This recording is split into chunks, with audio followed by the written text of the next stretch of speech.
First, load the image or text into the software and create the engraving design.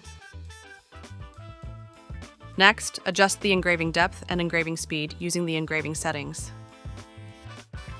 The generated toolpath appears in orange on the screen. Select the toolpath you want to engrave and send it to the machine. Before engraving, use the laser pointer to check the working area. Secure the aluminum mold, approximately 50 mm wide and 4 mm high, using the specially designed fixing clamp and begin engraving. Apply lubricant to protect both the cutting tool and the material surface. With MAGIC-E3, engraving can be done directly on site with ease.